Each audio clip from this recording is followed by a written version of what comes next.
Olá pessoal, tudo jóia? Então, nós vamos dar início ao segundo módulo. Nós já falamos do todo o aparelho cardiovascular. Nós vamos começar agora a falar do aparelho respiratório. Então, esse segundo módulo é do aparelho respiratório. Então, aqui vão algumas informações só para vocês conseguirem mais ou menos entender como é que vai ser a nossa didática aqui. Eu estou gravando esses vídeos, então no vídeo eu fico aqui no canto inferior do slide, aqui desse lado. Então eu fico aqui embaixo no slide. Todo slide vai ser projetado maior e eu vou estar aqui menorzinho tentando explicar o slide. Nesse slide também tem umas canetinhas aqui, ó. Então eu consigo escrever o que eu quiser, consigo marcar, eu consigo grifar para a gente tentar aí ter uma dinâmica mais legal. É claro que essas aulas gravadas não são exatamente iguais às aulas presenciais. Na aula presencial tem muito mais interação, na aula presencial tem as discussões, tem as dúvidas, mas a gente vai tentar fazer dessa forma, já que é o que nos resta fazer, e vamos tentar tirar o máximo de proveito. Então, eu vou gravar essas aulas, eu vou tentar fazer toda essa parte teórica, eu vou tentar condensar a parte teórica agora, nessas aulas gravadas, porque vocês vão ter acesso a ver e rever esses vídeos. Então, tem dúvida em alguma coisa, você consegue parar, pausar o vídeo, você consegue voltar no slide que você quer, tirar uma dúvida, tirar uma atenção maior. No final de cada aula, vocês terão 48 horas, uma semana, para poder tirar as dúvidas de vocês, mandar por e-mail, vocês mandam para o meu e-mail e eu vou responder essas dúvidas no e-mail da turma. Então, primeiramente, nessa aula de agora, nós vamos começar duas aulas sobre o sistema respiratório. Nós vamos falar sobre algumas alterações, nós vamos falar sobre o aparelho respiratório de uma maneira geral, um pouco sobre histologia, vamos falar sobre a atelectasia e sobre os distúrbios restritivos. Como já foi falado, cada slide gera um vídeo pequenininho aqui, que a gente vai olhar em sequência. Eu vou colocar essas aulas aqui no YouTube, que foi uma forma mais fácil de eu conseguir postar as aulas. Elas ficam menos pesadas, porque cada aula tem uma média de 2 a 3 gigas de aula. Então, são aulas pesadas. E aqui no YouTube, de acordo com a velocidade da internet, nós vamos ter uma adaptação do vídeo. E o vídeo pode ser oferecido em alta qualidade, sem ter um peso tão grande, tá bem? Então, vamos lá começar. Então, nós vamos começar, como em todo módulo, com o pulmão normal. Nós vamos escrever um pouco sobre o básico de fisiologia, de histologia. Então, nós sabemos que a função principal do pulmão é fazer a troca de gases, fazer a hematose, jogar oxigênio na circulação e retirar o dióxido de carbono. Nós também sabemos que nós temos, obviamente, dois pulmões. O pulmão direito tem 3 lobos pulmonares, o pulmão esquerdo tem 2 lobos pulmonares. Então, do pulmão direito, nós vamos ter 3 brotos, que vão dar origem a 3 ramos, e o pulmão esquerdo vai ter 2 brotos, que vai dar origem a 2 ramos, tá certo? Por uma questão mais lógica, a gente para pensar qual seria o pulmão maior. Então, o pulmão direito é um pulmão um pouco maior que o esquerdo. Não só pelo fato de ter 3 lobos. Se a gente tivesse 2 lobos muito grandes, poderia compensar o tamanho de 3 lobos se eles tivessem uma dimensão menor. Só que a gente tem que lembrar que dentro do mediastino fica não apenas os pulmões. Nós também vamos ter outras estruturas como o coração. Então, o coração ele fica mais localizado na porção esquerda do mediastino, fazendo com que o pulmão esquerdo também tenha um tamanho menor e, consequentemente, vai se expandir menos. Com relação à próxima pergunta, qual pulmão vai ter mais chance de aspirar corpo estranho? Essa eu não vou responder. Eu quero que vocês olhem na internet e me expliquem o porquê que um dos pulmões vai ter um risco maior de obstrução por corpos estranhos. Eu acho até que, inclusive, vocês já devem ter visto isso durante a pneumologia. Mas, caso não tenha visto, eu quero que vocês pesquisem, porque essa curiosidade é importante e vale a pena saber, tá bem? Então, aqui nós conseguimos ver a traqueia. Deixa eu circular aqui. Então, nós temos a traqueia. A traqueia, nós sabemos que ela é formada por anéis cartilaginosos. Os anéis cartilaginosos, eles possuem um formato de C, E a porção posterior desses anéis, ela não contém cartilagem. Por que não contém cartilagem? Porque nós vamos ter contato com outras estruturas nessa região posterior, né? Temos que lembrar do esôfago, e a presença do esôfago faz com que, por uma questão lógica de evolução, nós tenhamos essa porção posterior da traqueia muscular e não cartilaginosa, tá bem? É mais fácil realizar a deglutição se não houver cartilagem na porção posterior da traqueia.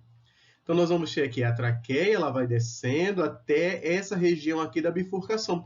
A região da bifurcação, nós temos que lembrar que existe uma estrutura chamada de carina traqueal, onde vai haver essa divisão, e aí nós vamos ter dois brotos. Nós vamos ter o broto direito, o broto esquerdo. O broto direito vai dar origem a outros 3 brotos. Então, 1, 2, 3. Enquanto que o esquerdo vai dar origem a 2 brotos. E olha que essa porção aqui, que eu vou marcar em azul, ela lembra muito o lobo médio do pulmão direito. Ela faz como se fosse uma subdivisão anatômica. Isso é o que vai dar origem à língula do pulmão esquerdo, que é como se fosse, bem entre aspas, o lobo médio pulmonar direito. Tá bem? E aí, já dando uma dica, se nós formos aqui olhar como aparece essa segmentação, para responder a questão anterior que eu perguntei, qual brônquio vai obstruir com maior facilidade pela presença de corpos estranhos? Então, olha isso aqui. Olha a angulação para o lado direito, olha a angulação para o lado esquerdo. Olha o calibre do lado direito, olha o calibre do lado esquerdo. Essas são as duas variáveis que vão explicar o porquê que um desses lobos, um desses segmentos, vai obstruir com maior facilidade. Aqui, só um desenho esquemático mostrando que nós vamos ter na via respiratória porção cartilaginosa, aqui em azul. Nós vamos ter também estruturas glandulares, aqui marcadas na coloração verde. Nós vamos ter o tecido conjuntivo, que vai dar a estrutura, a sustentação para toda essa composição mesenquimal. E nós vamos ter já próximo à via respiratória uma camada muscular, que é extremamente importante lembrar dela, porque a fisiopatologia da asma está relacionada a uma hiperreatividade da via respiratória com uma constrição da musculatura lisa, fazendo com que haja o fechamento dessa via respiratória. E nós ainda temos na porção mais interna a mucosa respiratória, essa porção mais interna aqui, que é o que nós vamos começar a estudar melhor. Só que isso é a árvore respiratória, nós não chegamos ainda na região principal para realizar a troca gasosa, que é o alvéolo.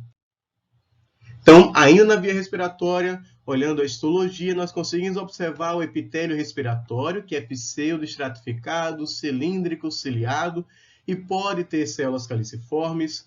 Nós temos camada muscular, olha a camada muscular, olha que estrutura bem delicada nessa região, e é essa estrutura que está intimamente relacionada com o mecanismo fisiopatológico da asma.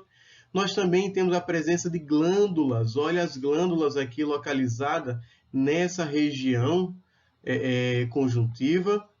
E nós vamos ter a cartilagem. Então, olha a cartilagem hialina localizada aqui abaixo. Então, nós temos a parede da via aérea sendo distribuída dessa forma. Nós temos a mucosa com epitélio, glândulas, camada muscular.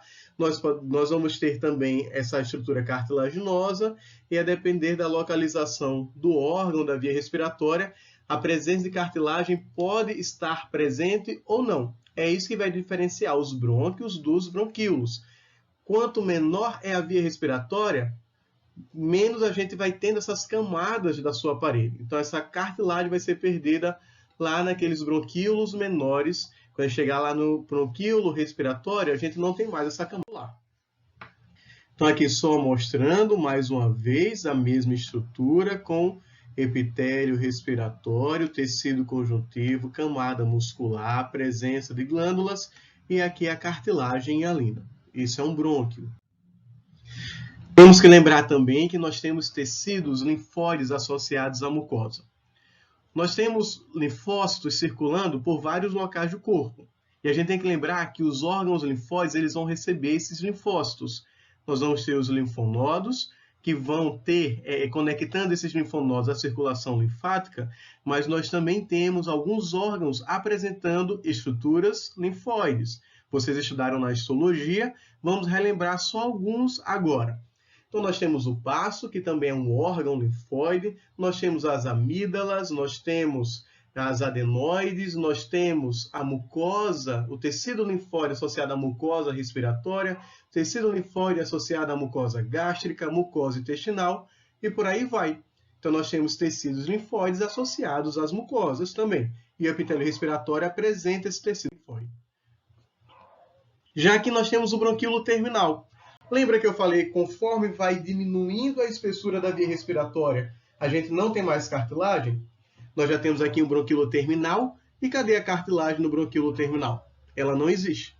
O bronquíolo terminal é formado pelo epitélio respiratório, um pouquinho de tecido conjuntivo, continua a muscular, olha a musculatura aqui em torno, e o interstício adjacente a ele, nós já vamos ter o parênquima pulmonar alveolar começando a aparecer. Então, olha os septos alveolares surgindo nessas regiões. Então, aqui já é uma porção mais terminal, que não contém cartilagem, e nós já estamos chegando próximo aos alvéolos. Então, aqui já é o bronquíolo respiratório, já é o finalzinho. Apesar de ter sido terminal, não é terminal, esse aqui é o respiratório. Nós vamos ter aqui os septos alveolares. Então, nós estamos abrindo o bronquíolo respiratório dentro de um ducto alveolar, que vai conter uma unidade lóbulo acinar, onde nós vamos ter vários septos alveolares para conseguir fazer essa troca gasosa.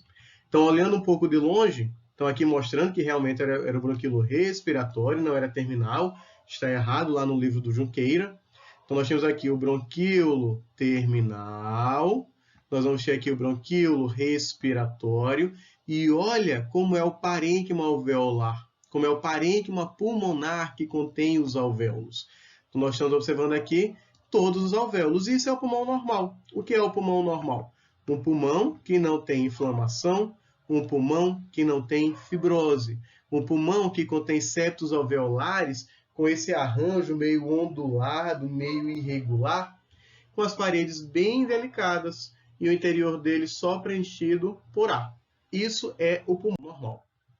Aqui nós temos a parede do septo alveolar, onde nós vamos ter algumas células que são importantes. É importante também que vocês guardem o nome de algumas delas. Nós vamos ter de dentro para fora do vaso. Então, aqui primeiro nós temos a célula endotelial. Nós vamos ter aqui o tecido conjuntivo do septo alveolar, o interstício. E aí nós vamos ter dois padrões de células epiteliais revestindo o alvéolo. Nós podemos ter o pneumócito tipo 1, que é esse mais fininho, mais adelgaçado. Ele corresponde à maior parte do revestimento dos alvéolos, ele é o mais frequente. E nós vamos ter também os pneumócitos tipo 2, que são os pneumócitos aqui mais volumosos. Nós vamos falar um pouquinho melhor do pneumócito tipo 2 mais à frente. Mas ele é uma célula extremamente importante. É uma célula que vai ajudar a regenerar o pulmão em qualquer agressão. E também a célula que vai produzir o surfactante, que é a substância que vai impedir aquela tensão superficial do pulmão, impedindo o colabamento desse alvéolo. Então, o pneumócito tipo 2 é uma célula de extrema importância. Então, quem são os constituintes da barreira desse septo alveolar? Então, a gente tem que lembrar que o septo alveolar constitui a porção mais distal, mais terminal dessa árvore respiratória, toda essa via respiratória. É a estrutura que vai fazer a troca gasosa. Ele vai ser constituído, como já foi falado, pelo endotélio capilar. Depois do endotélio capilar, nós vamos ter a membrana basal. Essa membrana basal vai ter logo abaixo dela o tecido intersticial. Depois nós vamos ter o epitélio alveolar, que são os pneumócitos tipo 1 e os pneumócitos tipo 2. Também já falei, pneumócito tipo 1 é o mais abundante, é o que faz a maior parte desse revestimento epitelial. Mas é uma célula que não tem tanta capacidade de regeneração, não tem tanta capacidade de resistir ao processo de agressão, se houver alguma agressão. E aí nós vamos ter o pneumócito tipo 2, que apesar de ser a minoria dessas células epiteliais, possui uma função extremamente importante. Ele é a fonte do surfactante. e é ele que vai fazer a conservação epitelial alveolar. Significa dizer que em qualquer agressão que houver ao alvéolo, é o pneumócito tipo 2 que vai multiplicar, que vai fazer uma barreira, que vai reepitelizar esse alvéolo. E nós temos ainda uma outra célula que não faz parte da barreira, mas tem uma função extremamente importante dentro do alvéolo, que é o macrófago alveolar. A gente tem que lembrar que o macrófago é uma célula do sistema mononuclear fagocitário, então tem uma capacidade, uma característica de levar defesa aos processos de agressão a esse pulmão, tá ok? Então ele fica grudado à parede alveolar, mas não faz parte dessa barreira de troca gasosa. Ele vai aí ser mais importante quando houver a necessidade de fazer a depuração. Então, alguns micro-organismos, alguns poluentes ambientais, tudo isso vai ser fagocitado pelo macrófago, e aí o macrófago vai ser jogado na via aérea e vai ser eliminado pelo famoso catarrão. Então, aquele catarro matinal nada mais é do que uma porção de secreção junto com o macrófago. Nós temos aqui uma microscopia eletrônica de transmissão, mostrando essas camadas, essas barreiras. Então, nós vamos ter aqui, dentro do vaso, isso é um capilar alveolar. Então, onde eu acabei de riscar é um capilar alveolar, isso é o plasma. Então, nós vamos ter o lúmen do capilar, e de fora para dentro nós vamos ter o quê? Nós vamos ter o endotélio, nós vamos ter o interstício, e dentro desse interstício, dentro desse tecido conjuntivo, a membrana basal. E aí nós vamos ter as células epiteliais. Nesse caso aqui, uma célula mais delgada vai ser o pneumócito tipo 1. Nós também temos uma outra célula fazendo participação especial nessa microscopia eletrônica, que é o fibroblasto. Então, só para lembrar, o fibroblasto é a célula responsável em produzir fibras colagênicas, o tecido conjuntivo. Então, é essa célula que vai fazer a fibrose pulmonar, que vai fazer uma cicatrização de alguma agressão pulmonar. Então, essa é a célula produtora de tecido conjuntivo. Então, assim como em qualquer outro órgão, é ela que vai levar a fibrose, tá bom? Aqui é uma imagem corada em HE, uma lâmina histológica, muito bem feita, muito bem realizada. Essa não é a vida normal do agente patologista, mas ela foi muito bonita para poder mostrar essas células aqui, ó, os pneumócitos tipo 2. Vocês conseguem observar que essas células estão bem volumosas e essas células estão repletas de vacúolos no seu interior. Esses vacúolos são vacúolos de surfactante. Então, é uma célula produtora de surfactante, que é aquela substância liberada na superfície do alvéolo, que impede o colabamento alveolar. Então, o surfactante é liberado à superfície, ela cria uma força de tensão, impede que as paredes do alvéolo se aproximem muito e cheguem a colabar. Então, ela impede um colabamento, ela impede uma atelectasia por deficiência do surfactante. Então, se falta o surfactante, a gente vai ter uma atelectasia pela falta desse surfactante. Vocês vão ver na pediatria que isso está muito relacionado à fisiopatologia de algumas doenças respiratórias do recém-nascido. Essa é a vida real do patologista. É uma lâmina que não é tão bonita, não é tão perfeita assim, não. Não é aquele preparado que a gente vê nos livros da histologia. Mas olha que mesmo assim está tudo muito bonito. A gente vê um septo alveolar bem delicado, fino. A gente vê que ele contém esses pequenos vasos aqui, ó, que estão pérvios. Não tem sinal de inflamação, não tem sinal de fibrose, não tem nenhum micro-organismo, não tem nada preenchendo o espaço respiratório. Então, isso é o alvéolo normal. Só que na visão do patologista, esse é o nosso dia a dia como patologista. Ver um pulmão, com as áreas normais do pulmão, vão ter esse aspecto aqui. Olha esse slide aqui, olha essa figura. Esse slide ele é extremamente importante. A gente consegue observar que, mesmo que haja alguma obstrução na minha via respiratória, como a gente consegue identificar aqui nessa seta, nós temos alguns canais que vão permitir a passagem de ar por outras vias. Então, nós podemos comunicar um bronquíolo terminal com um bronquíolo terminal, um bronquíolo respiratório com um bronquíolo respiratório, um bronquíolo respiratório com septo alveolar, alvéolo com alvéolo. Então, nós vamos ter do maior canal até o menor. Nós temos os canais de Martin, é a seta vermelha. Nós temos a seta amarela com os canais de Lambert. E nós temos aqui os poros de Kohn, que vão permitir a passagem do ar de alvéolo para alvéolo. Então, cada uma das estruturas vai comunicar uma via diferente. E agora saímos dos aspectos normais, dos aspectos fisiológicos, vamos agora para as doenças pulmonares. Nós vamos estudar as doenças pulmonares levando em consideração algumas características muito importantes. Nós vamos estudar algumas infecções primárias que vão causar bronquites e pneumonias, lembrando e chamando a atenção à tuberculose.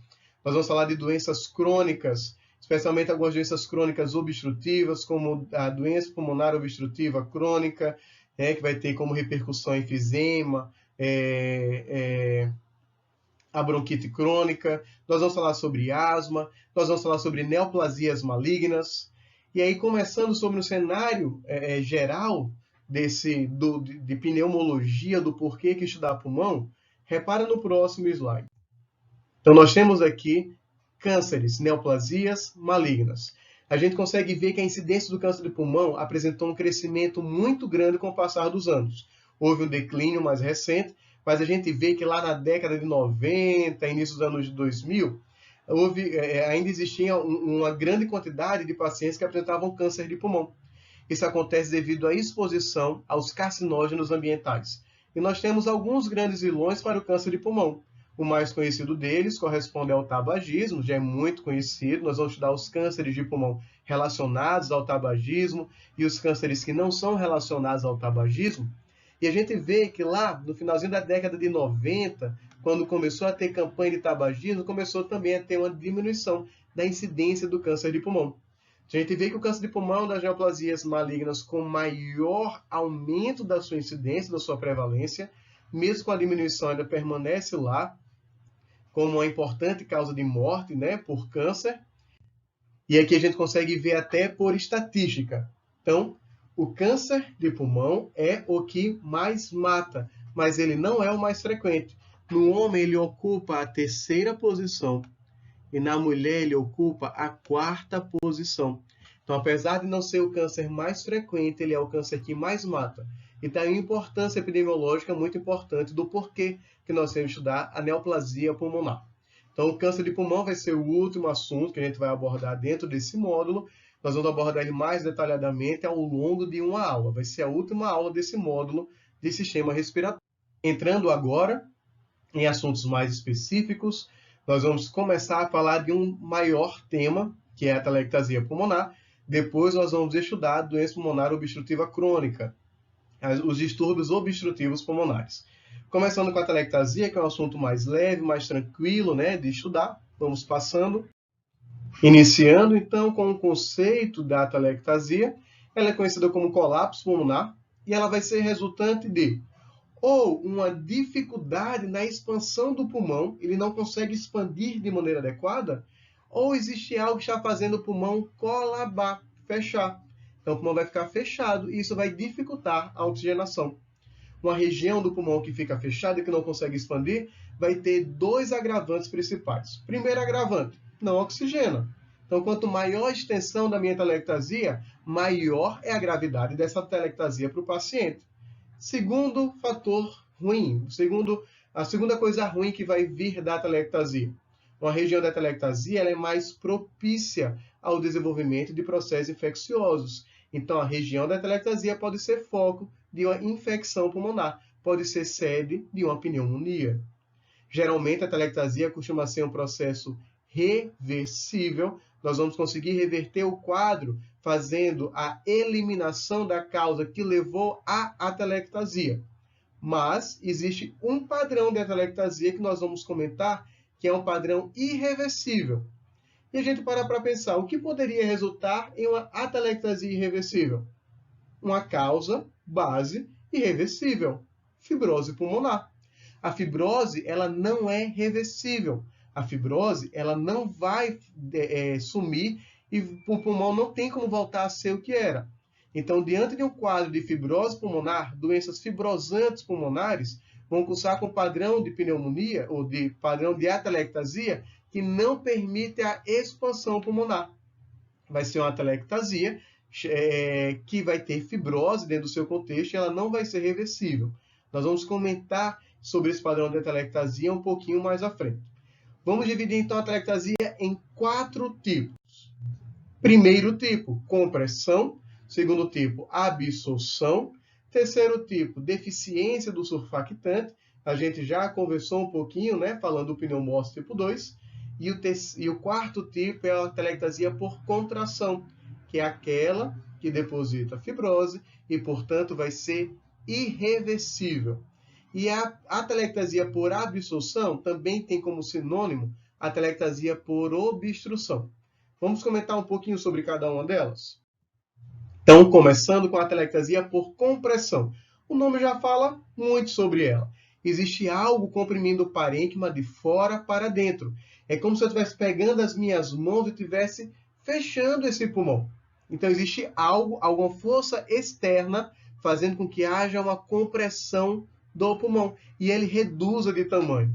Isso pode ser um derrame pleural, pode ser um hemotórax, um pneumotórax, um piotórax, pode ser um tumor crescendo no mediastino. Qualquer coisa que empurre o pulmão, fazendo com que ele diminua de tamanho, vai ser uma atelectasia por compressão.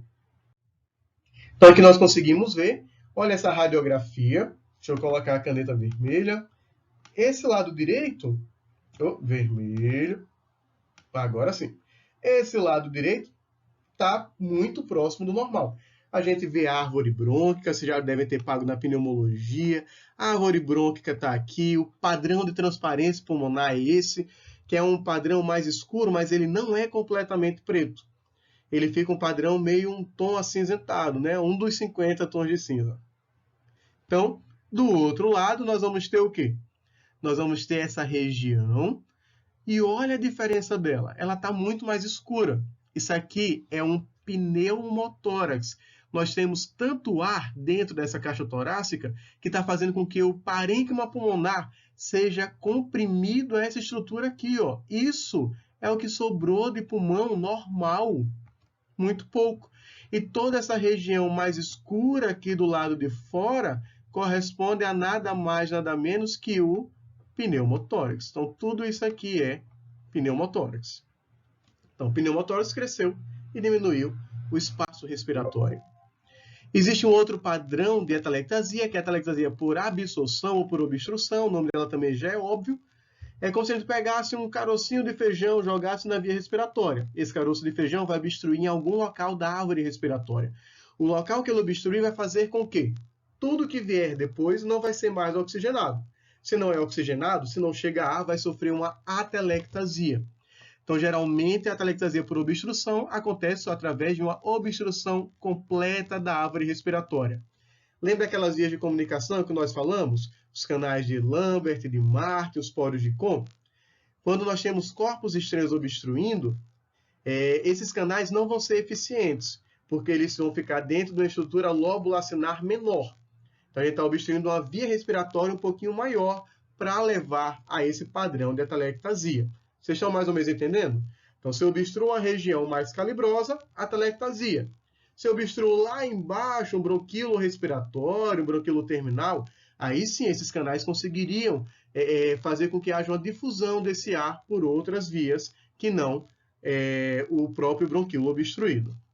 O que pode cursar com essa obstrução, com essa atelectasia por obstrução? Tudo aquilo que fizer um tampão, que fechar esse bronquíolo. Pode ser um tumor, um corpo estranho, pode ser secreção espessa, aquele catarro bem grossão. E aí lembra do paciente acamado no CTI.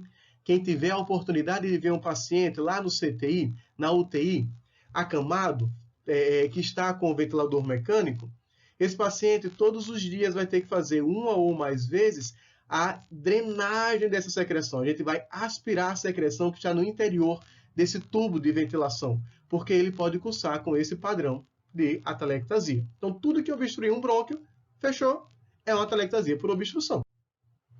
Então, aqui nós temos um tumor. Então, deixa eu só circular o tumor. Então, olha o tumor aqui obstruindo. Então, esse tumor levou a obstrução de um brônquio, um bronquíolo importante. Isso aqui fez uma atelectasia. Foi feita a cirurgia, foi retirado, e com a abertura da região, como é uma atelectasia por obstrução, não tem fibrose, então é reversível. Retirou o tumor, o paciente volta a ter tudo normal. Uma outra atelectasia é a atelectasia por contração. Essa é a da fibrose. Então, ela é nada mais nada menos do que a presença de fibrose no nosso pulmão, impedindo a expansão pulmonar. Então, vejam que agora eu não tenho nenhuma força de fora para dentro, eu não tenho obstrução de via respiratória. É só o meu parênquima que está fibrosado, ele não consegue mais expandir. Então, as doenças fibrosantes, as sequelas de diversas doenças pulmonares vão cursar com esse padrão de atelectasia, a atelectasia por contração. Nós temos aqui agora um pulmão que apresenta áreas de fibrose. Então, olha que tudo isso aqui que eu estou pintando é área de fibrose. Então, tem áreas de fibrose e eu tenho áreas normais. Deixa eu só mudar a cor aqui, colocar uma tonalidade diferente. Então, verdinho. Agora. Então, tudo isso aqui é o que está sobrando de pulmão próximo do normal, verde, e o que está em vermelho é pulmão com fibrose pulmonar. Essa área de fibrose pulmonar vai cursar com a atelectasia por contração. O pulmão não consegue expandir, ele fica contraído pela área de fibrose. Então, nós temos aqui alguns exemplos. A pneumonia, em que existe uma obstrução, olha a obstrução aqui. Então, é de absorção ou obstrução. Nós temos aqui líquido empurrando, né, agora o parênquima, então é por compressão. E aqui o parênquima todo fibrótico por contração. Aqui nós temos os 3 tipos de atelectasia. Esse próximo tipo de atelectasia também já foi comentado. A falta do surfactante vai fazer com que não exista uma tensão superficial nos septos alveolares.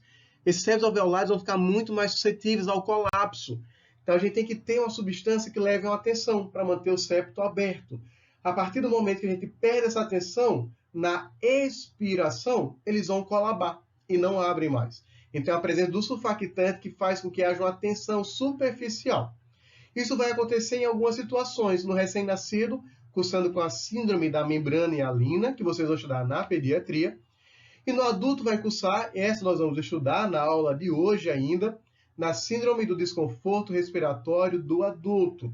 Então, a falta do surfactante leva a esse padrão de atelectasia, que pode acontecer por algumas agressões agudas ao parênquima pulmonar. Dando continuidade, nós temos aqui um alvéolo e olha essa membrana hialina. Então, a gente tem a presença dessas estruturas, que são as membranas hialinas. Então, nós temos a membrana hialina, elas denotam a falta do surfactante, a perda da tensão superficial, e olha esses alvéolos aqui ao lado, todos estão colabados. Então, essas regiões adjacentes são regiões de atelectasia por deficiência do surfactante. Vamos falar agora sobre lesões pulmonares agudas, e ela vai ser de extrema importância para a gente. Tudo isso que a gente está vivendo agora, com Covid-19, com coronavírus, nada mais é, as mortes, os casos graves, nada mais corresponde do que uma lesão pulmonar aguda. E nós vamos ver com qual tipo de lesão o Covid-19 vai cursar. O padrão de lesão, o padrão de agressão do Covid-19. Então, o que é que o paciente vai apresentar? E os que sobreviverem aos casos graves, como é que eles vão evoluir histologicamente? Como é que eles vão cursar? A gente vai conseguir saber a partir mais ou menos de algumas características aqui da patologia. Então, quando a gente fala em lesão aguda pulmonar, nós falamos em 3 padrões principais de lesão. Nós temos o edema pulmonar, que nós vamos estudar o cardiogênico e o não cardiogênico. Nós temos o dano alveolar difuso, que nós vamos chamar um pouquinho mais atenção hoje, que é o padrão de agressão das lesões virais, incluindo o Covid-19. E nós também vamos ter a pneumonia intersticial aguda, a PIA, que também é uma forma aguda de agressão ao parênquima pulmonar, muito semelhante ao dano alveolar difuso. Então, começando com o edema pulmonar. Nós vimos no terceiro período, então a gente não precisa falar tanto detalhe do edema, porque nós já detalhamos muito no terceiro período. Nós tivemos no terceiro período metade de uma aula só falando sobre edema. Então, lembre que o edema pode ser inflamatório e não inflamatório. A gente vai falar mais ou menos aqui. Nós temos o edema não inflamatório, que a gente vai chamar dessa vez de cardiogênico, e o inflamatório vai ser por alteração da permeabilidade vascular. O edema consiste no acúmulo patológico de líquido no espaço extrapulmonar, ou seja, no intestino, no interior da via aérea, nos alvéolos, no espaço respiratório, E ele pode resultar de distúrbios hemodinâmicos, que são as formas cardiogênicas, ou por um aumento da permeabilidade vascular, que são as formas não cardiogênicas, como, por exemplo, no processo inflamatório. Com relação ao edema pulmonar cardiogênico, ele é o mecanismo mais comum para o desenvolvimento do edema. Lembra que a principal causa de morte no país é o quê? Cardiopatia, são alterações cardiovasculares. Então, nós temos uma grande quantidade de pacientes cardiopatas. Esses pacientes são mais sujeitos ao edema pulmonar cardiogênico. Quando nós temos um aumento da pressão arterial, da pressão hidrostática, se isso é transferido para dentro do capilar pulmonar, isso vai fazer com que haja um extravasamento. Lembra que a pressão hidrostática é uma força para sair do vaso. Saindo do vaso, vai ter que cair em algum local. Se é no pulmão, intestício e espaço aéreo. Esse é o edema agudo do pulmonar da forma cardiogênica.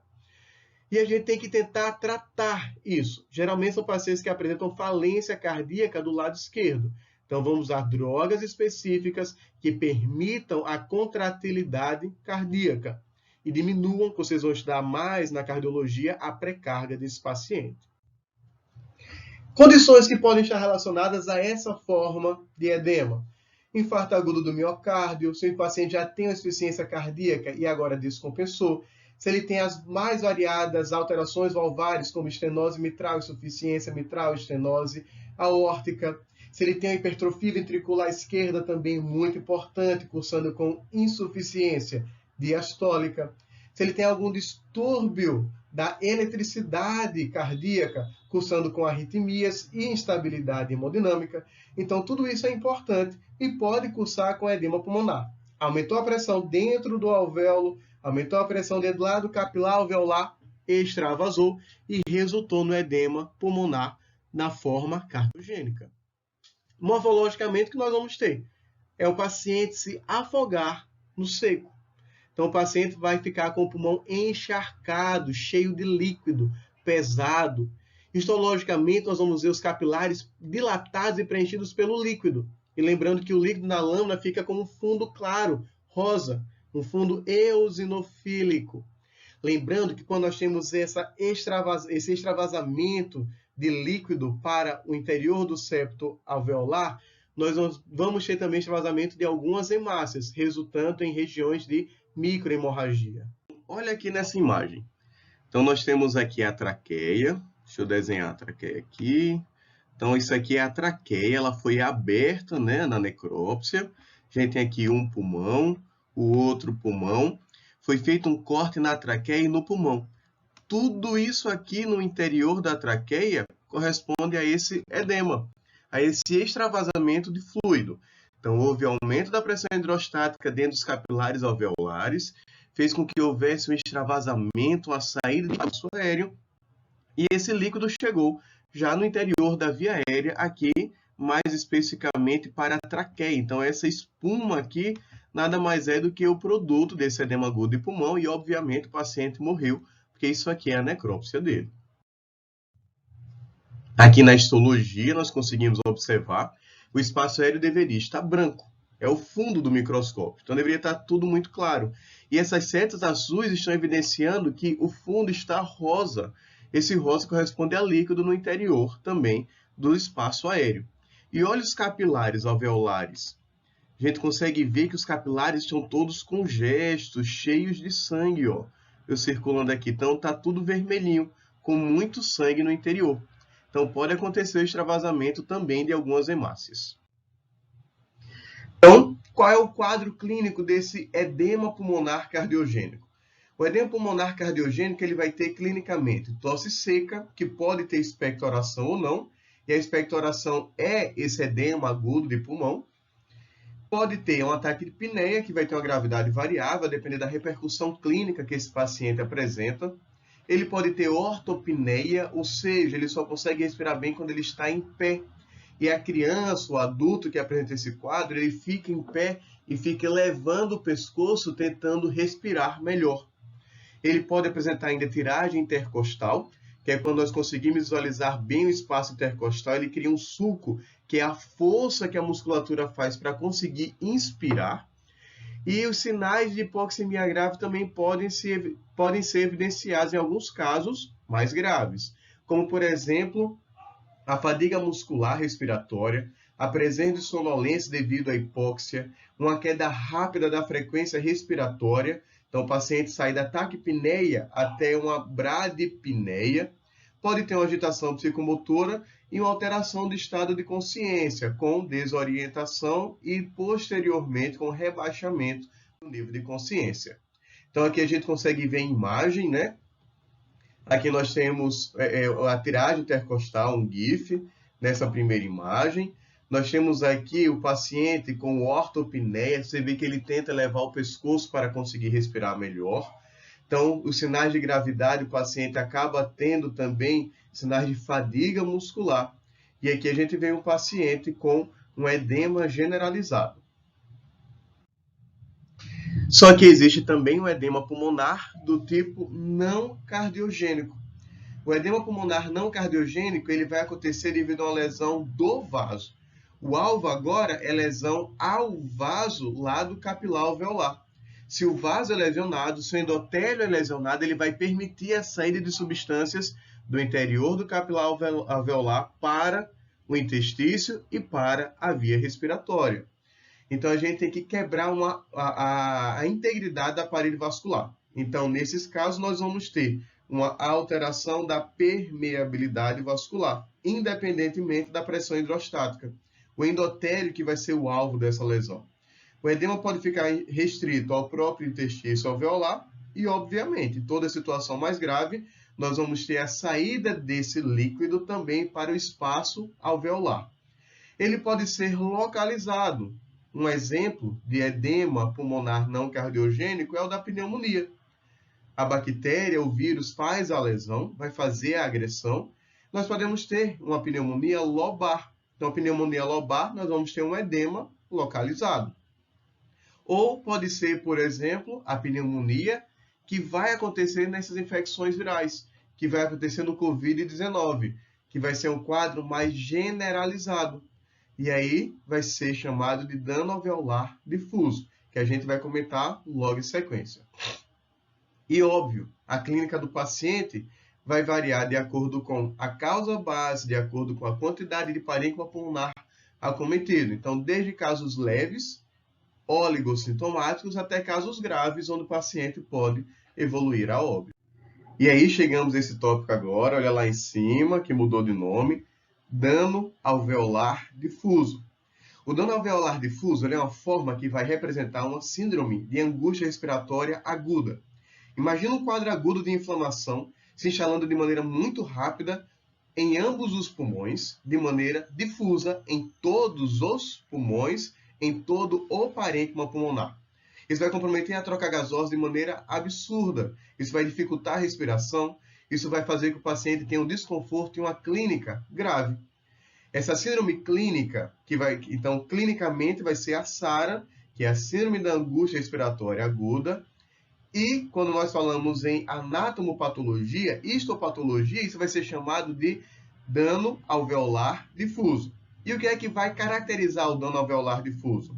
Uma insuficiência respiratória de rápida instalação, a presença de cianose e hipoxemia grave, que não responde à oxigenoterapia em todos os pacientes, e tem um risco de falência de múltiplos órgãos, uma vez que esses órgãos vão sofrer também uma hipoperfusão. Então, a gente tem um quadro pulmonar absurdamente grave. Nós vamos comentar um pouco mais à frente, quando falarmos um pouco de etiologia, mas é esse tipo de alteração, é esse tipo de comprometimento que acontece nos casos das infecções respiratórias mais graves, como, por exemplo, algumas infecções virais, como teve a gripe suína, a gripe aviária e agora o COVID-19. Os casos graves de COVID-19 se manifestam com essa característica aqui. Então, os estudos já mostraram que os pacientes graves vão apresentar um dano alveolar difuso e a tomografia e o anátomo patológico são compatíveis com esse quadro que nós estamos apresentando e discutindo agora. Então, aqui existem algumas condições clínicas associadas a ela. Nós temos pneumonia, especialmente pneumonias virais, aspiração, contusão pulmonar, embolia gordurosa, miniótica. Então, nós temos diversas causas pulmonares E nós temos algumas causas extrapulmonares, como sepsis, choque circulatório, paciente politraumatizado, paciente que realizou múltiplas transfusões sanguíneas e vão evoluir com a condição clínica chamada de TRALI, que vocês vão pagar isso lá na hematologia. Então, a gente vê que existem diversas causas associadas à síndrome da angústia respiratória aguda, lembrando que a principal causa corresponde aos processos infecciosos pulmonares. A radiografia de tórax, então, inicialmente, ela vai ser normal, né? Nós falamos que a evolução dela é muito rápida e aguda, então, inicialmente, o paciente tem um quadro normal, e depois é que vai se agravar. Então, posteriormente, aparece o infiltrado alveolar, que é difuso em todo o parênquima. Olha aqui. Então, compara com aquela radiografia que a gente já mostrou lá no início dos slides. Quem precisar voltar, volta lá no slide para poder visualizar melhor, ver como é a transparência, a árvore brônquica normal, e compara o quanto que está de alterado nessas regiões aqui dos pulmões. A gente vê que ele está muito mais branco. Então, a gente vê que existem várias opacidades. A gente vê que esse pulmão não tem uma transparência normal. Ele apresenta opacidades múltiplas bilaterais. Algumas pessoas chamam esse aspecto de aspecto algodonoso. É como se tivesse vários algodões tampando de maneira irregular o parênquima pulmonar. Morfologicamente, na histologia, nós podemos ver algumas coisas. E aí vai depender da fase que nós estamos observando. A gente pode pegar o paciente numa fase muito aguda, chamada de exudativa, quando tem muito líquido, muita congestão, muita membrana hialina pelo comprometimento do pneumócito tipo 2. A gente tem uma segunda fase que é chamada de fase de organização. É aquele paciente que ainda não morreu e agora começa a tentar salvar o seu parênquima. Lembra que o pneumócito tipo 1 está presente em maior quantidade, mas que ele não tem capacidade de multiplicação. Ele não é a célula que vai multiplicar para conseguir reconstruir o alvéolo. Então, a gente começa a multiplicar a célula epitelial que tem essa capacidade, que é o pneumócito tipo 2. Então, o pneumócito tipo 2 começa a multiplicar e começa a recobrir o parênquima alveolar, começa a recobrir todo o alvéolo.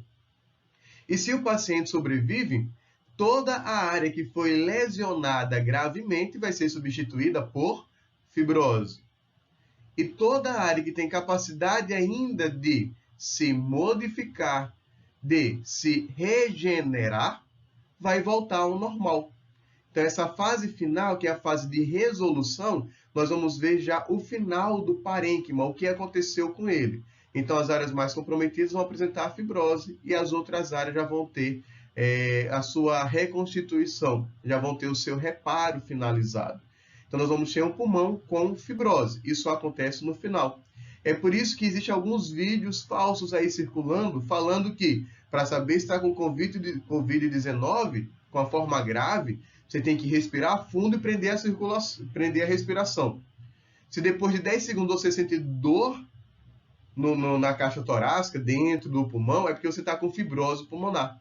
Isso jamais iria acontecer, porque para o paciente chegar à fibrose pulmonar, ele tem que ter passado pela fase aguda e pela fase de organização.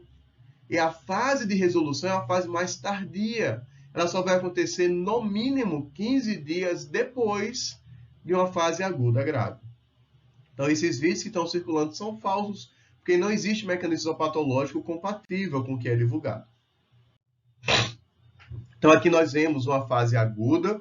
Então, tudo isso aqui, minha gente, corresponde a áreas de atelectasia, devido a esse processo inflamatório que está permeando o intestício. Isso aqui é uma forma de edema, isso aqui é um dano alveolar. E olha que isso está acontecendo em praticamente todo o septo, não tem um septo alveolar normal. Isso é um dano alveolar difuso. A gente aproxima, já começa a observar nessas regiões aqui, ó, os pneumócitos tipo 2 hiperplasiados, que são as células que vão tentar revestir esse novo alvéolo. Essas setas verdes aqui são as áreas de membrana hialina, devido à perda do surfactante. Ah, Davi, mas se tem pneumócito tipo 2 e é o pneumócito tipo 2 que produz surfactante, por que está faltando surfactante? Está faltando porque o pneumócito tipo 2 ele foi ativado e a função primordial dele aqui é fazer o revestimento do alvéolo. Se ele não revestir o alvéolo, isso aqui vai virar uma área de comprometimento e vai virar fibrose posteriormente.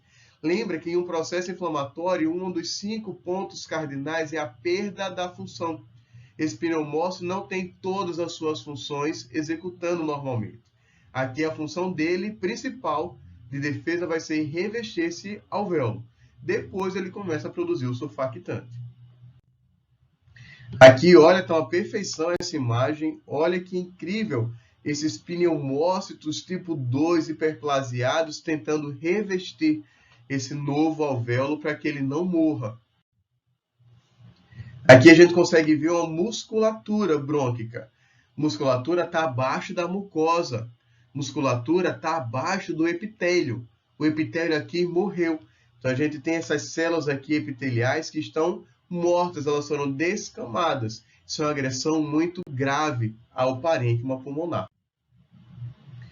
E com relação à patogênese, por que aconteceu esse tipo de alteração? Nós temos uma alteração que iniciou lá no endotélio. No endotélio começa a comprometer o epitélio alveolar. Nós temos neutrófilos chegando por mecanismos quimiotáticos até o interstício e até o espaço aéreo. A gente tem que lembrar que neutrófilo libera diversas substâncias, substâncias que deveriam agredir as células, o micro-organismo agressor.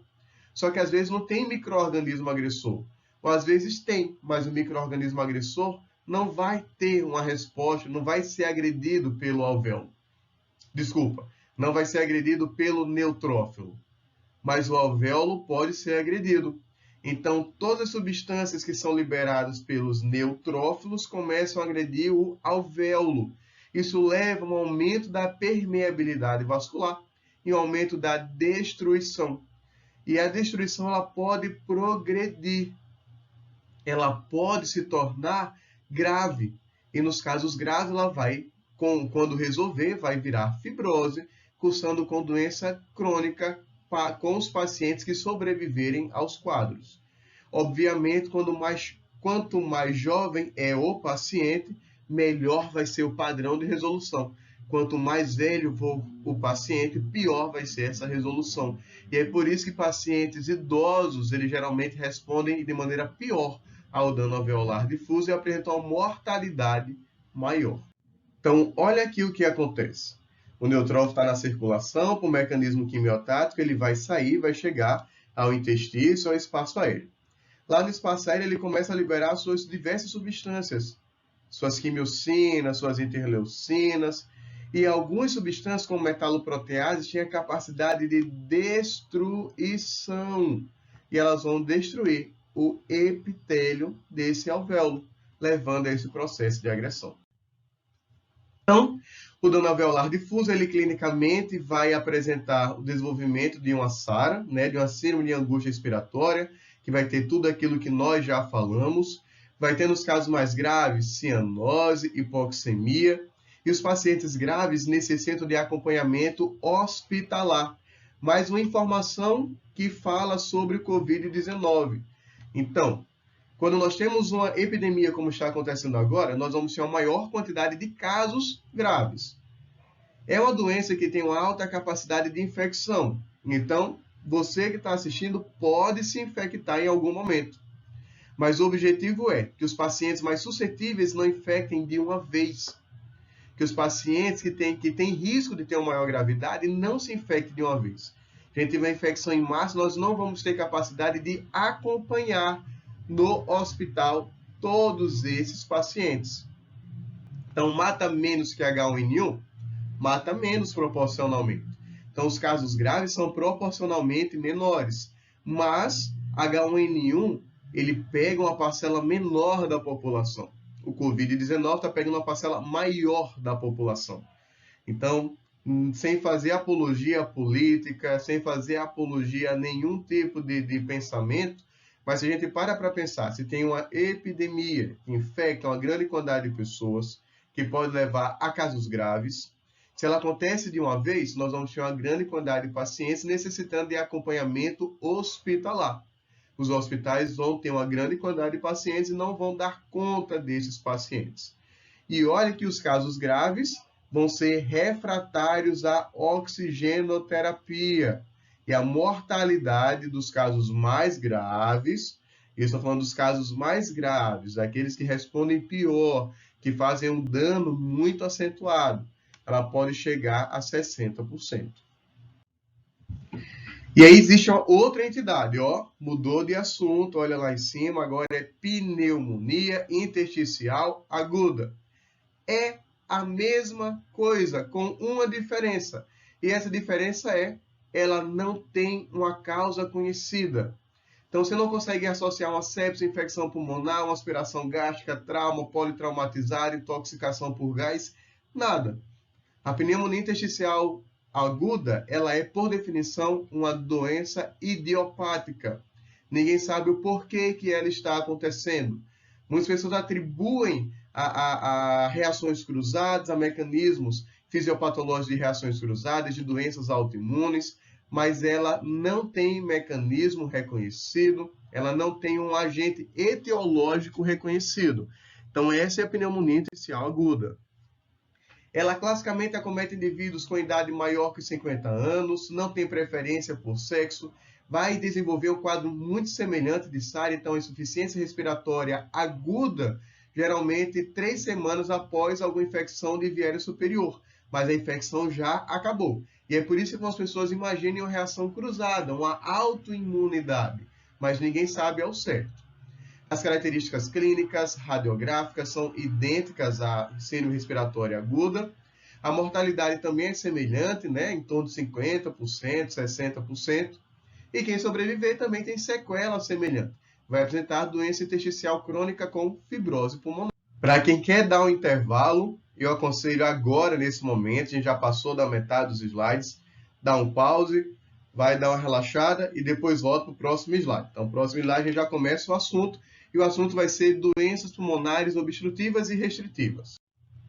Então, quando a gente pensa em noções gerais, né, de doenças restritivas, obstrutivas, a gente tem que lembrar que para poder classificar uma doença dessa forma, a gente tem que fazer o teste de função pulmonar, tem que fazer uma espirometria. A gente vai avaliar se essa doença é obstrutiva ou se essa doença é restritiva. O que é uma doença obstrutiva? É toda doença que fecha uma via aérea. É uma doença que vai causar uma resistência ao fluxo de ar por uma obstrução parcial ou quase que completa. Então, imagine, a gente vai obstruir a traqueia, obstruir um brônquio. Então, a gente tem uma obstrução na via aérea. Já a doença restritiva, o problema é na troca pulmonar. O problema é na hematose. Então, tudo que acontecer no impedimento do alvéolo em realizar a troca gasosa vai ser uma doença restritiva. Então, a fibrose pulmonar, uma pneumonia que está lá no alvéolo, tudo isso vai ser um distúrbio restritivo. Tudo aquilo que impede uma expansão. O paciente é obeso, faz pressão na caixa torácica, ele não consegue expandir a caixa torácica, que também é uma doença restritiva. E obstrutiva, uma asma, uma DPOC, um enfisema, uma bronquite, um corpo estranho obstruindo o brônquio, tudo isso é obstrutivo. Principais doenças obstrutivas, então, enfisema, bronquite crônica, asma, bronquiectasia. Então, vê que é tudo que pega brônquio, via aérea, não pega alvéolo especificamente. Doenças restritivas podem ser da parede torácica, impedindo a expansão, como obesidade, escoliose, doenças de pleura, poliomielite, que altera a força muscular.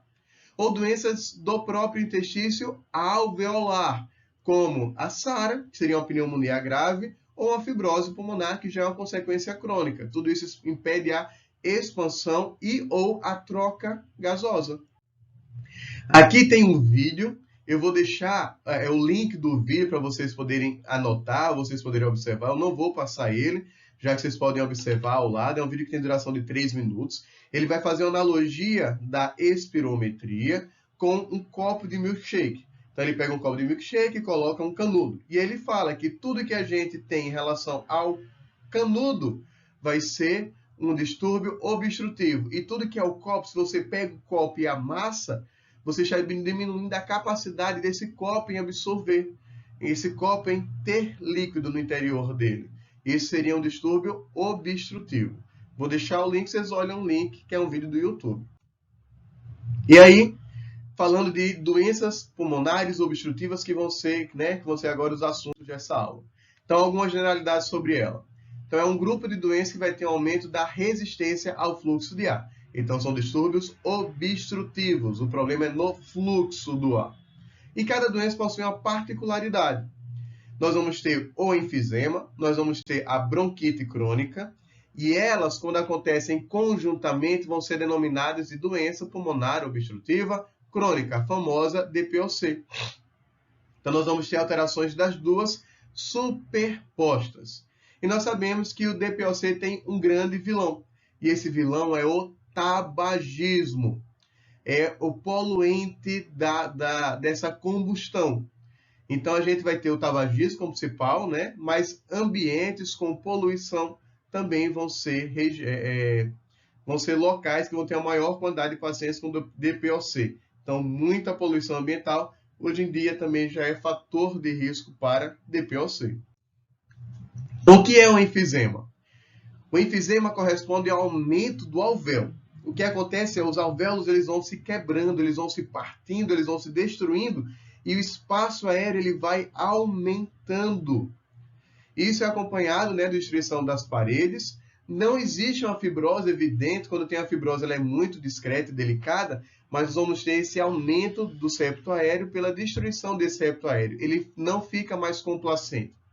E aí você vai falar, Davi, se é um distúrbio do septo alveolar, o septo alveolar é uma região de troca. Então, na verdade, deveria ser um distúrbio restritivo e não obstrutivo. Esse raciocínio a gente até poderia pensar. Mas o que acontece é, o meu alvéolo ele vai expandindo, ele vai se quebrando e ele vira uma bola que não consegue realizar movimentação. Uma bola grande, rígida, que não consegue movimentar, o distúrbio é no fluxo aéreo. Então, o pouco de alvéolo que sobrar lá distendido, ele faz a troca gasosa. Mas o fluxo aéreo ele não é adequado, então não está tendo uma troca de gás na via aérea. E é por isso que esse distúrbio é obstrutivo e não restritivo. Nós temos enfisemas de 4 tipos. Nós vamos ter o centroacinar, ou centrolobular. Acinar ou lobular é a mesma coisa. Então, centroacinar, panacinar, paracinar e regular. Centroacinar, ele é o mais comum. A gente vai ver que ele é o que mais está relacionado ao tabagismo. O panacinar, ele é o mais grave, ele é o que pega todo o ácido. Ele está relacionado à mutação de genes, nós vamos dar uma olhada. Nós vamos falar sobre a mutação do gene serpina. Nós vamos comentar melhor um pouco sobre isso. E nós vamos ter também uma definição que ela é caracterizada pela macroscopia. Então, para chamarmos de centroacinar, panacinar, paracinar, isso é feito através do exame tomográfico, do exame de imagem, ou do exame macroscópico do pulmão. A microscopia não consegue realizar a distinção. Então, primeiro, o centroacinar, ele é o mais comum, como já falado, está muito relacionado ao tabagismo. E o que é que ele vai acometer? Ele vai acometer, como não fala centro, a região central. Então, ele acomete a porção proximal aos bronquíolos, a porção mais próxima dos bronquíolos respiratórios. E a porção distal ela vai ser poupada. Então, nós vamos ter esse tipo de alteração. Ela é classicamente mais comum nos lobos superiores, mas pode acontecer nos outros também, especialmente quando a gente vai tendo progressão. E lembrar que o grande vilão é o tabagismo, a poluição. O panacinar ele vai pegar todo o espaço aéreo. Então, vai desde o bronquíolo respiratório até o alvéolo terminal. Ela acontece mais comumente nos lobos inferiores.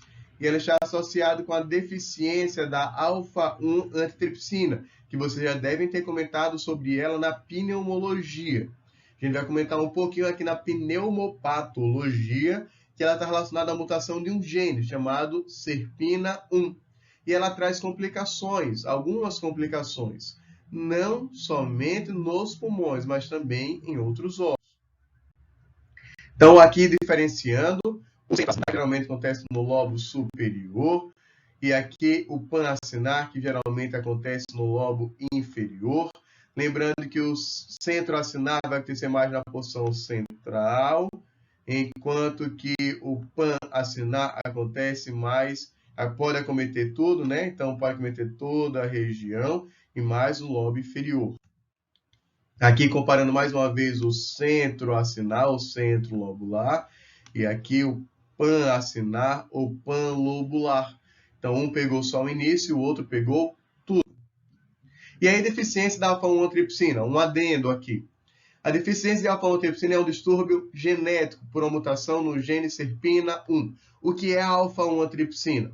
Se ela é uma deficiência, e a deficiência que gera o problema, então a presença da alfa-1-antripsina é um fator protetor.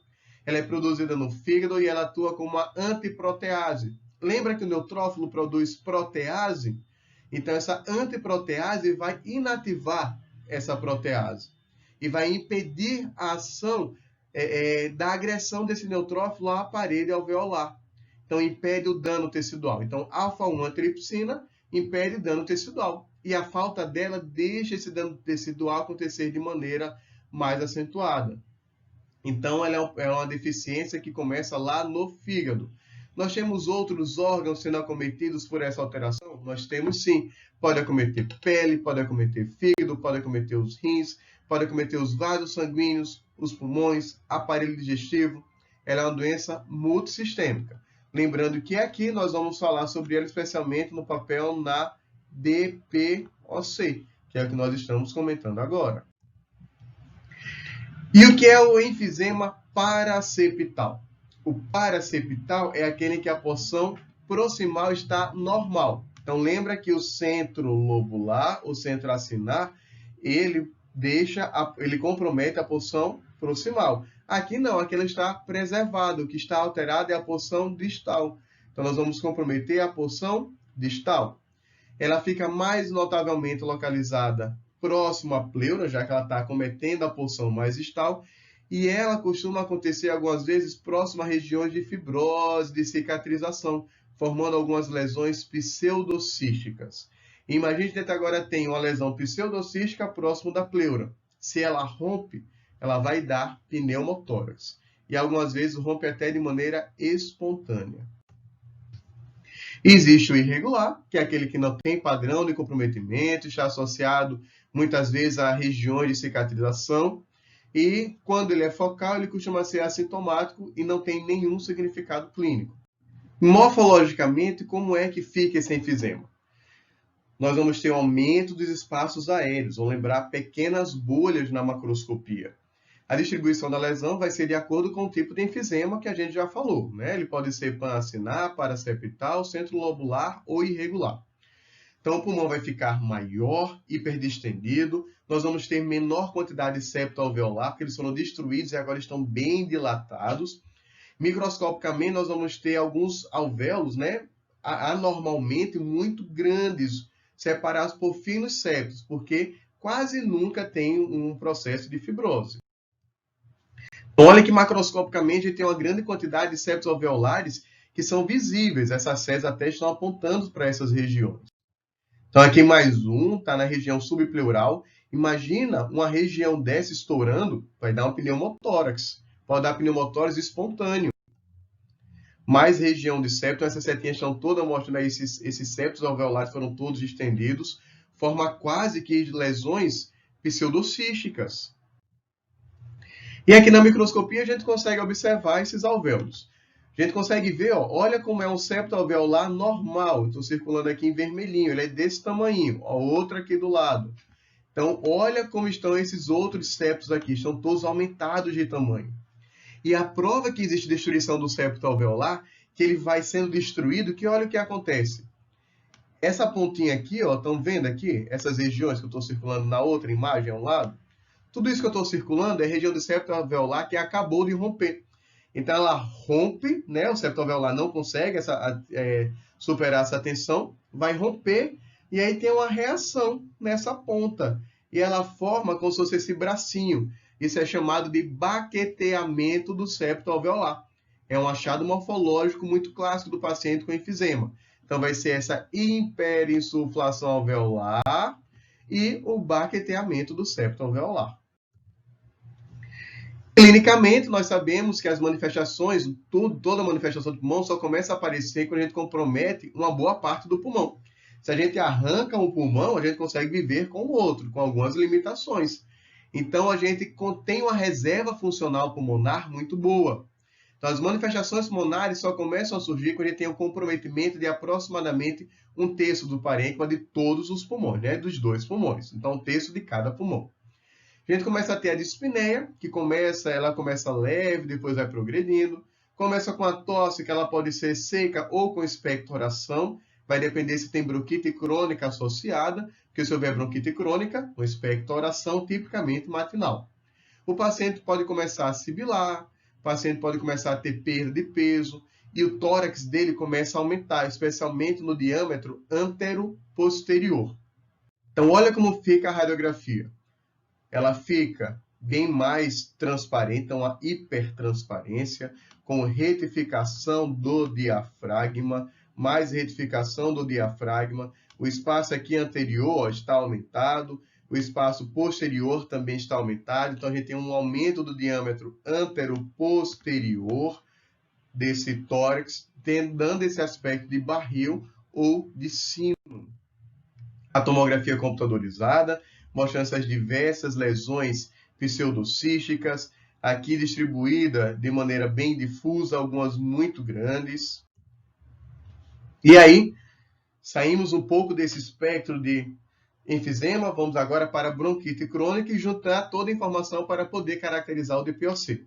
A bronquite crônica ela vai ser clinicamente definida, e aí vocês têm que guardar essa definição. Ela é uma tosse crônica persistente, produtiva, a tosse crônica produtiva com muco presente na maior parte dos dias durante 3 meses por pelo menos 2 anos. Ou seja, o paciente tem que ter 2 anos de sintomas e em cada ano pelo menos 3 meses juntando tudo. Ou seja, 90 dias por ano o paciente vai ter uma tosse crônica e produtiva. Essa tosse é mais produtiva pela manhã. O paciente fica deitado, dorme, vai acumulando aquela secreção à noite. Quando ele acorda de manhã, ele vai colocando essa secreção para fora. Se a gente agride a via respiratória, o movimento ciliar não consegue jogar esse muco para fora. E aí o paciente só faz isso através da tosse. Então ele produz muito muco e não consegue colocar esse muco para fora. Então, junta duas coisas e a forma que esse paciente vai se manifestar clinicamente é pela tosse produtiva. A bronquite crônica está presente em aproximadamente 20% dos pacientes tabagistas, mas ela também acontece em pacientes não tabagistas, especialmente aqueles que vivem em ambientes com grande poluição ambiental. A patogênese dela é, se a gente tem algum poluente, se a gente tem algum agressor na minha via respiratória, as minhas glândulas que estão lá vão começar a hiperplasiar. Então, a gente tem uma agressão, a agressão leva à inflamação, a inflamação vai fazer com que as glândulas comecem a hiperplasiar e hipertrofiar. As glândulas caliciformes vão começar a produzir mais muco. As glândulas submucosas também. Então, produz muito muco e começa a colocar para fora. Isso acontece mais pela manhã, porque o paciente deitado, ele começa a acumular mais muco, porque ele tosse menos à noite, então vai tossir muito pela manhã. E aí para pensar, esse paciente que tem uma inflamação já crônica mantida, sempre que ele tiver alguma inflamação aguda sobreposta, bacteriana ou viral, ele vai ter uma exacerbação do quadro. Isso é pior para o paciente. Então, pacientes com bronquite crônica são pacientes que vão ter um quadro mais grave se houver uma exacerbação aguda. E aí, olha aí, mais uma informação para a gente correlacionar com o COVID. Pacientes que têm asma, bronquite crônica, DPOC, estão dentro do grupo de risco, os pacientes que vão evoluir de maneira mais grave. Está aí a explicação. Olha que bacana. Quer dizer, bacana sim, né? Bacana correlacionar, não bacana para o paciente. Vocês entenderam? Morfologicamente, o que nós vamos ter? Nós vamos ter uma via aérea inflamada que produz muito muco. Então, a gente vai ver inflamação crônica, que pode ter agudização ou não, se há uma exacerbação. Então, a gente vê uma inflamação nos brônquios e uma hiperplasia e hipertrofia de glândulas. Então, é fácil de ver. Então, olha só isso aqui. Se a gente aumentar isso aqui, cada pontinho pequenininho preto desse daqui corresponde a uma célula inflamatória. A gente geralmente vê uma ou outra célula caliciforme lá no epitélio respiratório, não é? Olha esse epitélio respiratório daqui. A gente só vê célula caliciforme. Olha essa região. É praticamente célula caliciforme. Então, a gente vê uma hiperplasia, hipertrofia de glândulas, produzindo muco que vai cair aqui na via respiratória. Então, bronquite crônica era mais isso. Então, junta a bronquite crônica, junta enfisema. Nós temos agora um paciente que tem alterações de enfisema, com aqueles céus alveolares destruídos, aumentados, acumulando muito muco. Isso é grave para o paciente. É por isso que o DPOC pode ser desde o paciente que só tem uma tosse pouco produtiva, até um paciente que vai ter um quadro muito grave, com necessidade de oxigenoterapia. Então, nós falamos de duas grandes síndromes obstrutivas, né? Do enfisema, da bronquite crônica, que juntas formam o DPOC. E agora vamos falar de um outro assunto lá em cima, a asma. A asma é um distúrbio também, é uma inflamação crônica da via aérea, que cursa com o aumento da responsividade. Então, Davi, você falou que a bronquite crônica seria isso. Mas na asma, além da gente ter algumas características da bronquite crônica, a gente tem uma hiperresponsividade do brônquio, da musculatura brônquica. Nós vamos ter broncoespasmo. Nós vamos fechar essa via respiratória.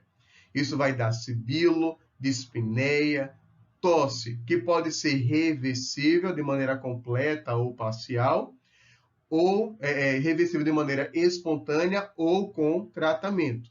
E a gente vai ver que tem alguns casos graves que não vão responder ao tratamento e o paciente pode morrer. Então, a asma é uma doença de grande prevalência no mundo. Se tivesse aqui na turma, eu ia perguntar agora quem aqui tem asma, eu com certeza ia ver 1 até 5 pessoas da sala levantando a mão, porque isso é o que é o comum quando eu faço a pergunta em sala de aula. E aí eu pergunto mais uma vez, quem aqui tem asma, tem que tomar medicamento e às vezes nem responde ao tratamento? Essa, só um ou outro levanta a mão, isso é mais raro de ver. Então, nós temos uma prevalência mundial de 5% dos pacientes apresentando asma. Desses pacientes que têm asma, apenas 5% vai ter asma de difícil controle, mas mesmo assim, joga isso na população geral, nós vamos ter uma grande quantidade de pacientes que têm asma de difícil controle. E em alguns casos, vai ser aquele caso grave que eu falei para vocês. Existe uma chamada asma com estado de não intermitente. Ou seja, uma asma grave tem broncoespasmo, responde melhora, broncoespasmo melhora. Agora, imagina um broncoespasmo que não responde a nada e que não melhora com nada e que não fica com período de menor exacerbação. Vai ter uma broncoconstricção grave que não melhora e esse paciente vai evoluir a óbito, né? Evoluir a óbito é meio estranho, mas o paciente vai a óbito. Então, olha aqui uma via respiratória normal. Aqui é uma via respiratória do paciente asmático fora de crise. E aqui é o paciente asmático dentro da crise. Então, naturalmente, o paciente asmático ele já vai ter uma via aérea já comprometida. Mas na crise ela é mais comprometida ainda. A asma pode ser classificada em asma alérgica ou não alérgica, ou seja, atópica e não atópica. A atópica é aquela que existe evidência de sensibilização. E aí nós estamos desenvolvendo a resposta imunitária devido a uma sensibilização prévia, devido a um fator alergênico. Geralmente o paciente tem história familiar de asma, tem história de rinite ou de eczema atópico. São aquelas lesões de pele que aparecem em alguns pacientes. Também existe a chamada asma não alérgica ou não atópica. A gente não tem um fator alergênico predisponente reconhecido. Nesses casos, em geral, o paciente não tem rinite, o paciente não tem dermatite atópica, o eczema atópico, o paciente não tem história familiar de outras pessoas com asma. E aí já foi observado que alguns pacientes apresentam esse padrão de asma desenvolvido por alguns medicamentos, especialmente os anti-inflamatórios, como as aspirinas, e muitas vezes também relacionado à ocupação, ao trabalho, especialmente pacientes que trabalham com plástico, madeira e algodão. Vamos estudar melhor os fatores alergênicos da asma atópica, o porquê que ela acontece. A gente tem que lembrar que a imunoglobulina que participa do processo de alergia, dessa hipersensibilidade, é a imunoglobulina E. Então, o que acontece? A gente vai ter imunoglobulina E sendo liberada, aquele fator alergênico. A gente já pode ter imunoglobulina E produzida ou produzir depois. E a gente produz imunoglobulina E, vai se ligar lá no mastócito. E esse mastócito ligado à imunoglobulina E vai desgranular ou degranular, liberando diversas substâncias que vão cursar com broncoconstricção, vasodilatação, aumento da permeabilidade vascular. Isso leva a um processo inflamatório. E inflamação aumenta a produção do muco. Lembrar que células relacionadas a processos alergênicos são os eosinófilos. Então, nós vamos ter eosinófilos também lá na asma, mas não só eles. Nós vamos ter eosinófilos, linfócitos, neutrófilos, basófilos, macrófagos. Nós temos diversas células participando desse processo inflamatório. Mas lembrar que o eosinófilo também participa. Então, lembra lá do terceiro período que o mastócito libera substâncias que vão cursar com essas características pró-inflamatórias. E, infelizmente, age no músculo também, levando a uma broncoconstricção. Existem duas formas de resposta. Nós temos uma reação imediata, que é aquela que surge minutos após o estímulo, e aí vai desaparecer entre 30 minutos a 1 hora, com ou sem tratamento. Se faz o tratamento, desaparece mais rapidamente. Existe uma forma que é tardia, ou seja, o paciente teve aquela forma precoce, e aí tardiamente, geralmente de 6 a 8 horas, o paciente vai desenvolver uma nova crise. É como se ele tivesse imunoglobulina E, que vai agir naquele momento, mas aquele alergênico despertou uma resposta imunológica que vai levar a mais imunoglobulina E sendo liberada depois. Então, a gente recruta mais imunoglobulina E, que não chega naquele momento, e só vai estar chegando algumas horas depois, dando um novo quadro, uma nova crise asmática. E ela não é incomum, ela acontece em aproximadamente 60% dos pacientes com asma de padrão atópico. Estamos quase chegando ao final, galera. Aguenta, mas é bom. Vocês podem pausar a saturação de vocês aí. Vocês estão saturados, dá uma pausa no assunto, vai fazer uma coisinha e volta para poder continuar o assunto depois. Então, olha o que acontece. Nós temos aqui imunoglobulina E. A imunoglobulina E chegou nesse mastócito e estimulou a desgranulação. Isso vai fazer com que haja uma maior produção de muco aqui pelas células e vai chegar também a informação aqui nos vasos. Os vasos vão fazer uma dilatação, fazendo com que haja a saída de mais células, levando a um processo inflamatório. E também vai fazer com que chegue aqui no músculo, e no músculo vai levar a uma broncoconstricção. E aí esse paciente vai ficar cronicamente inflamado, vai ter mais muco sendo produzido. Então, o espaço intercris também é caracterizado por muco sendo produzido por esse paciente, por tosse produtiva. Então, o paciente asmático, ele classicamente tem tosse não produtiva, mas se ele tem episódios sempre de repetição, ele vai ter um estado crônico de inflamação e vai ter uma tosse produtiva. E aí, morfologia.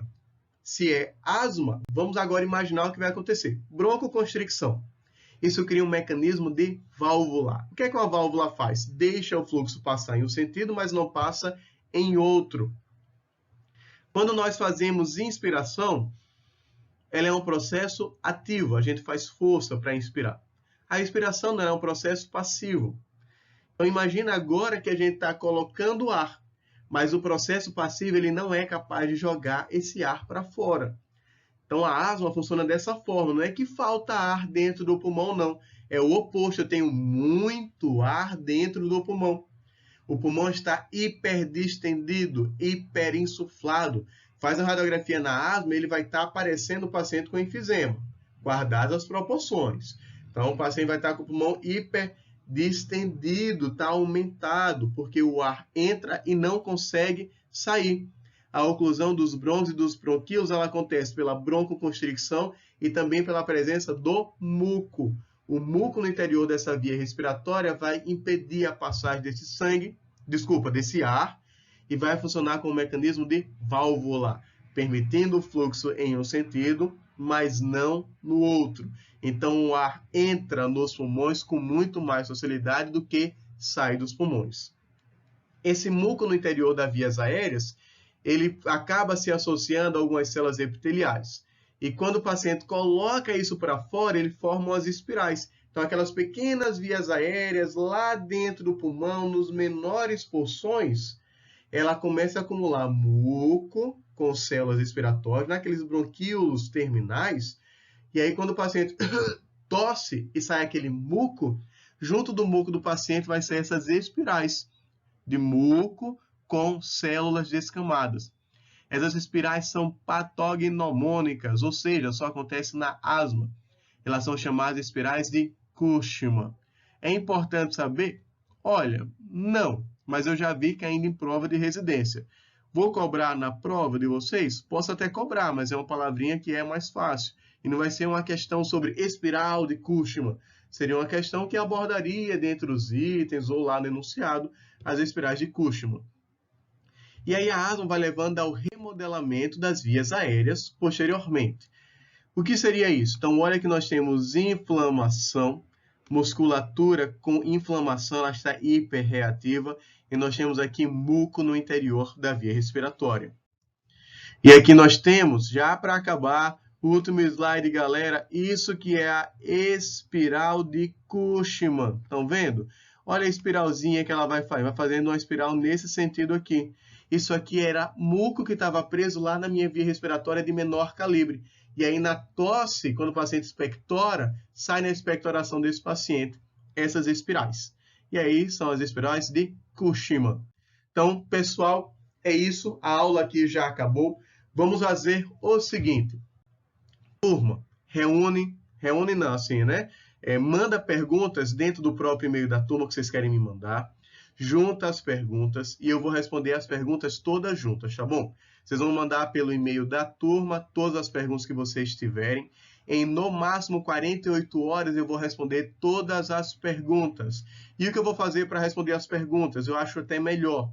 Ao invés de eu apenas escrever, eu vou pegar as perguntas, vou fazer como eu estou fazendo aqui nos slides, vou colocar todas as perguntas, coloco pergunta e respondo com um vídeo mais ou menos como esse daqui e envio para o e-mail da turma, tá ok? As aulas vão ser postadas no YouTube, que eu achei uma ferramenta mais fácil. Assim que eu gravar as aulas, que eu conseguir postá-las, que a grande dificuldade que eu estou tendo é mais de postar essas aulas, porque eu vou gravar a aula vai ser gravada com um tamanho de 2,5 GB, demora para gravar, eu vou ter que converter essas aulas, demora mais ou menos meia hora para converter, para depois jogar aqui no YouTube, e aí demora também mais um tempo para eu conseguir fazer isso, tá bom? Então, valeu, pessoal. Vamos responder as dúvidas assim que elas surgirem. Tchauzinho para vocês, bons estudos.